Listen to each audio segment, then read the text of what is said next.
எல்லோருக்கும் வணக்கம். நீங்கள் நமது வேலை விளையாட்டு சேனலை இதுவரை சப்ஸ்கிரைப் பண்ணாமல் இருந்தீங்கன்னா மறக்காமல் சப்ஸ்கிரைப் பண்ணிக்கங்க. ரயில்வே ரெக்ரூட்மெண்ட் போர்டிலேருந்து பல்வேறு பணியிடங்களுக்கு வந்து கால்பர் பண்ணியிருக்காங்க.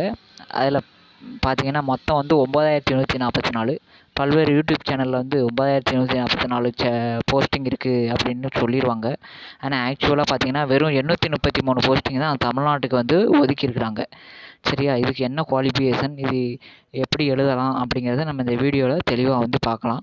இந்த ரயில்வே வேலைக்கு வந்து ரூபா கட்டி வேலை வாங்கிடலாம் அப்படிங்கிறத கனவை வந்து விட்டுருங்க. இது ஃபுல் அண்ட் ஃபுல் மெரிட் லெவலில் தான் எடுக்கிறாங்க. இந்த எக்ஸாம் பார்த்தீங்க அப்படின்னா technical grade 1 signal and various category technician grade 3 அப்படிங்கிற மாதிரி எடுக்கிறாங்க.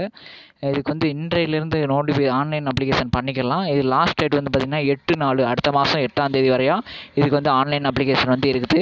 இதுக்கு வந்து பேசிக் வந்து ஏஜ் வந்து பார்த்திங்கன்னா 18லேருந்து 36. ஒவ்வொரு கம்யூனிட்டிக்கும் எஸ்சி எஸ்டியாக இருந்தீங்கன்னா 5 வருஷமும், பிசியாக இருந்தீங்கன்னா 3 வருஷம் வந்து ஏஜ் ரிலாக்ஸேஷன் வந்து கொடுக்குறாங்க. இந்த ஆன்லைன் அப்ளிகேஷன் லிங்க்கில் போய்ட்டு கவனம் வந்து ஃபில் பண்ணுங்கள். தவறுதலாக ஃபில் பண்ணிடாதீங்க. ஏன்னா திடீர்னு நீங்கள் பண்ணணும் அப்படின்னா கொஞ்சம் சிரமமாக இருக்கும். இந்த நோட்டிஃபிகேஷன் பற்றி நம்ம தெளிவாக பார்க்கலாம். இந்த ரயில்வே வெப்சைட்டில் போனீங்கன்னா ஆர்ஆர்பி சென்னை அப்படிங்கிற வெப்சைட்டில் போனீங்க அப்படின்னா நோட்டிஃபிகேஷன் நம்பர் 2/2024 இருக்கும். கிரேட் 1 கிரேட் 3 டெக்னீஷியன் அப்படிங்கிற மாதிரி இருக்கும். இதில் அப்ளை ஆன்லைன் அப்ளிகேஷன் கிளிக் பண்ணிங்கன்னா ஒரு ஃபார்ம் வந்து ஓப்பன் ஆகும். அதை கவனமாக ஃபில் பண்ணுங்கள். இந்த நோட்டிஃபிகேஷனை கிளிக் பண்ணிங்க அப்படின்னா ஒரு நோட்டிஃபிகேஷன் வந்து ஓப்பன் ஆகும். இந்த நோட்டிஃபிகேஷனில் பார்த்தீங்க அப்படின்னா 9144 போஸ்டிங் வந்து இருக்கும். இதுக்கு வந்து மேக்ஸிமம் பேசிக் குவாலிஃபிகேஷன் வந்து நீங்கள் 10th முடித்து ஐடிஐ கோர்ஸ் வந்து முடிச்சிருக்கணும். அந்த ஐடிஐ கோர்ஸ் முடிக்காமல் நீங்கள் நிறைய யூடியூப் சேனலில் 10ஆம் வகுப்பு இருந்தால் போதும்னு மாதிரி சொல்லியிருப்பாங்க, அவங்க பணம் சம்பாதிக்கிறதுக்காண்டி. அதனால் உங்கள் நேரத்தையும் பணத்தையும் வீணடிக்க வேண்டாம். கன்ஃபார்மாக சொல்கிறேன், இது வந்து 10th முடித்து நீங்கள் ஐடிஐ முடிச்சிருக்கணும். அப்படி இல்லைனா நீங்கள் ஒரு அப்ரெண்டிஸ் ட்ரைனிங் முடிச்சிருந்தா கூட நீங்கள் வந்து அப்ளை பண்ணிக்கலாம். அதை விடுத்து நீங்கள் வந்து ஐடிஐ முடிக்காமல் இந்த இதுக்கெலாம் நீங்கள் அப்ளை பண்ண முடியாது. அதை வந்து நான் கன்ஃபார்மாக சொல்லிட்டேன். நம்ம சேனலில் வந்து உண்மையான நியூஸ் வந்து சொல்கிறோம். நிறைய பேர் பார்க்குறதில்ல. உண்மைக்கு வந்து என்றைக்கும் மதிப்பு கிடையாது அப்படிங்கிறது தெரியும். அதேமாதிரி ப்ரௌசிங் சென்டரில் நீங்கள் அப்ளை பண்ணும்போது பார்த்தீங்க அப்படின்னா உங்களுடைய ஓன் அக்கௌண்ட் நம்பரை வந்து கொடுங்க. அவங்களுடைய அக்கௌண்ட் நம்பரை கொடுத்தாங்க அப்படின்னா அந்த 250 ரூபா அந்த ப்ரௌசிங் சென்டர்காரங்களுக்கு தான் போகும். அதனால் நீங்கள் வந்து ஆன்லைன் பேமெண்ட் கட்டுறீங்க. அதனால் கட்டி முடித்த உடனே உங்களுடைய ஓன் அக்கௌண்ட் இதை வந்து கொடுங்க. எப்போயுமே ப்ரௌசிங் சென்டரில் கொடுக்கும்போது கவனமாக கொடுங்க. முக்கியமான ஆதார் கார்டு இதெல்லாம் கொடுக்கும்போது கவனமாக கொடுங்க. ஏன்னா அதை வந்து அவங்க மிஸ்யூஸ் பண்ணுறதுக்கான சில சென்டர்களில் வந்து வாய்ப்பு இருக்குது. அதனால் நம்பிக்கையான சென்டரில் போய் கொடுங்க. தவறான சென்டர்களில் வந்து கொடுத்துட்டு தப்பாக வந்து அப்ளிகேஷன் பண்ணிக்கிட்டு இருக்காதீங்க.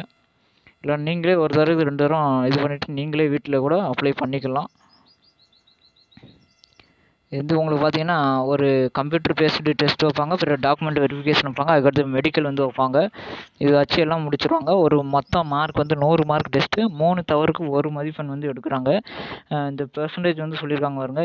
நீங்கள் அன்ரிசர்வ்னா 40%, 100க்கு 40% எடுக்கணும். ஓபிசினா 30%, எஸ்சி எஸ்டியாக இருந்தீங்கன்னா 30%, 25%ங்கிற மாதிரி மார்க் எடுக்கணும் அப்படிங்கிற சொல்லியிருக்காங்க. General awareness, general intelligence and reasoning அப்படிங்கிற மாதிரி தான் அவங்க வந்து சொல்லியிருக்காங்க.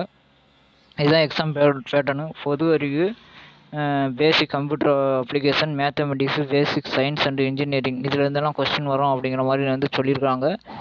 அதனால் ரொம்ப கவனமாக பார்த்து இந்த நோட்டிஃபிகேஷனை ஒரு முறைக்கு 2 முறை வாசிச்சுட்டு அதுக்கடுத்து நீங்கள் அப்ளை பண்ணுங்கள். என்னென்ன போஸ்டிங்லாம் இருக்குது அப்படிங்கிறத நீங்கள் தெளிவாக வந்து பார்த்துக்குங்க. சென்னைக்கு வந்து பார்த்திங்கன்னா technician, signal, blacksmith, bridge, carriage and wagon, diesel mechanic, electrical mechanic, electrical, AC repair பார்க்குறது, இந்த மாதிரி ட்ராக் மிஷின், இந்த மாதிரிலாம் போஸ்டிங் வந்து இருக்குது. அதனால் உங்கள் பக்கத்து வீட்டில் யாராவது ஐடிஐ முடிச்சிருந்தாங்கன்னா அவங்களுக்கு வந்து சொல்லுங்கள், இந்த மாதிரி போஸ்டிங்லாம் கால்ஃபர் பண்ணியிருக்காங்க அப்படின்ட்டு. இது அப்ளை பண்ணுறதுக்கு இப்போ அவசரப்பட்டு அப்ளை பண்ணாதீங்க. கொஞ்சம் மெதுவாகவே பண்ணுங்கள், ஒன்றும் அவசரம் இல்லை. இந்த டெக்னீஷியன் கோர்ஸுக்கு வந்து நீங்கள் ரயில்வேக்கு அப்ளை பண்ணுறீங்க அப்படின்னா இதுக்கு ப்ரிப்பேர் பண்ணுறதுக்கு சம்மந்தமாக நம்ம ஒரு வாட்ஸ்அப் குரூப் வந்து க்ரியேட் பண்ணியிருக்கோம்.